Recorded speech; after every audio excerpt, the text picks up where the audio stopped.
Ada pertanyaan. Yang pertama tentang masalah hijrah.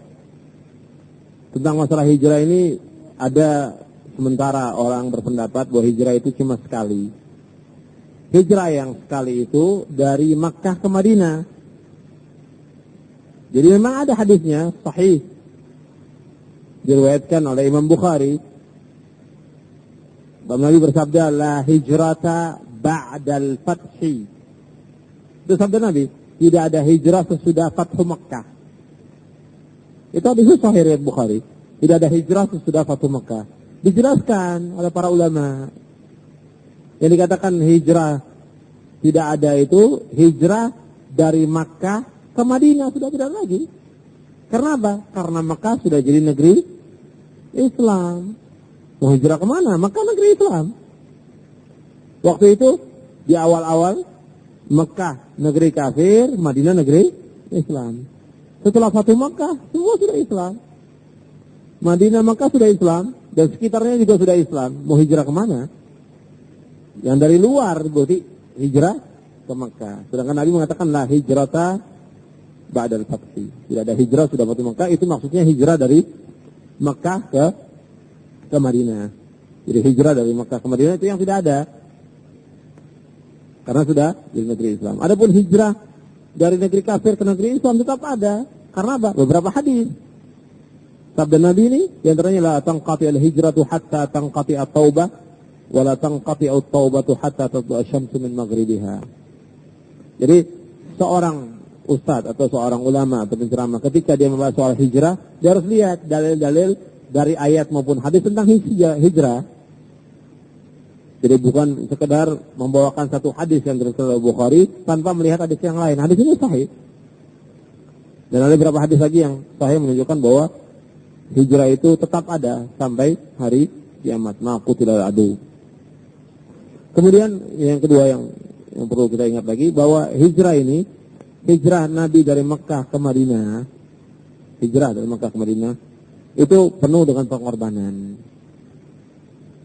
Dan setelah Nabi hijrah dengan pengorbanan memperjuangkan Islam, itu tidak ada seorang sahabat pun yang merayakan hijrah. Umat yang belakangan mereka memperingati peringatan Hijriyah. Ini perbuatan ini tasyabbuh bin Nasara, menyerupai orang-orang Nasara. Karena Nasara merayakan 1 Januari tahun baru, kemudian orang Islam niru. Tidak pernah dikerjakan tentang tahun upacara Hijriyah itu oleh Rasulullah, oleh para sahabat, oleh para tabi'in, tabi'ut tabi'in, kemudian a'immatul mujtahidin. Sekarang kita mau contoh siapa? Contoh kita, uswah kita Rasulullah. Contoh kita para sahabat. Contoh kita tabi'in, tabi'ut tabi'in. Sekarang kalau ada yang belakangan kita mau contoh siapa? Ustaz, ulama, bukan contoh kita.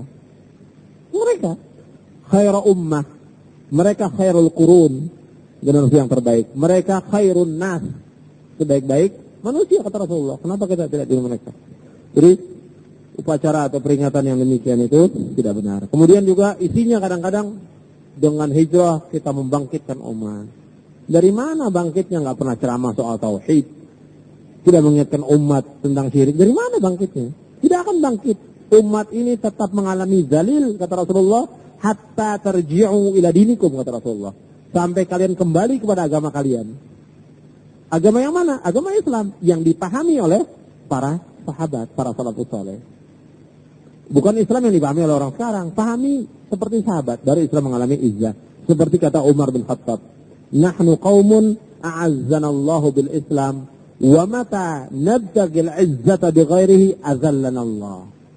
Kata Umar bin Khattab, kita ini diberikan kemuliaan dengan Islam. Kalau kita cari Islam dengan yang lain, maka Allah akan memberikan kehinaan kepada kita. Nah sekarang ini orang Islam mencari yang lain.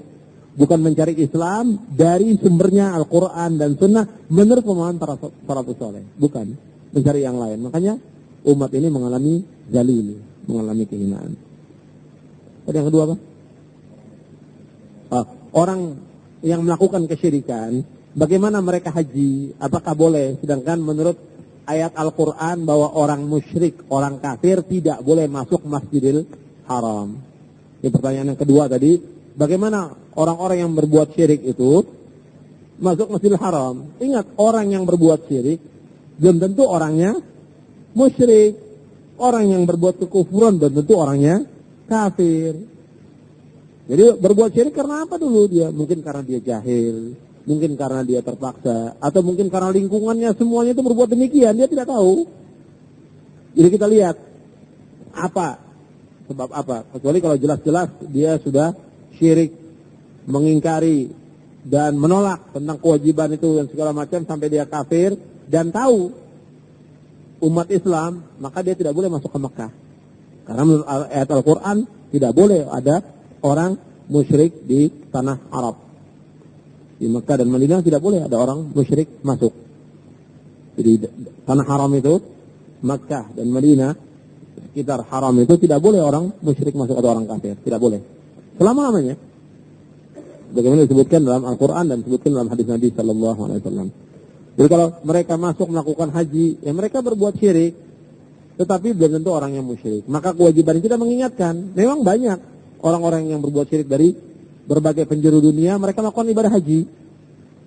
Ya kita kewajiban mengingatkan. Mengantum perhatikan, di bukunya Sifat Haji, yang ditulis oleh Syekh Muhammad Nasirun Albani, itu diingatkan dua.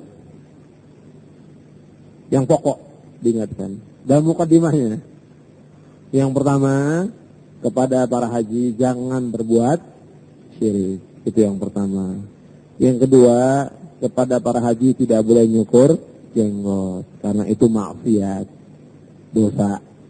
Itu peringatan Syekh Muhammad Nasrullah ahli hadis zaman sekarang ini. Dibawakan ayat dan hadisnya. Karena itu maksiat. Syirik jelas maksiat yang terbesar. Yang kedua, nyukur jenggot. Yang dilakukan oleh sebagian haji, jamaah haji itu. Itu yang bisa saya jawab. Jadi kita tidak bisa menetapkan bahwa mereka itu kafir atau musyrik seperti yang sudah pernah saya jawab dulu. Wallahu a'lam bishawab.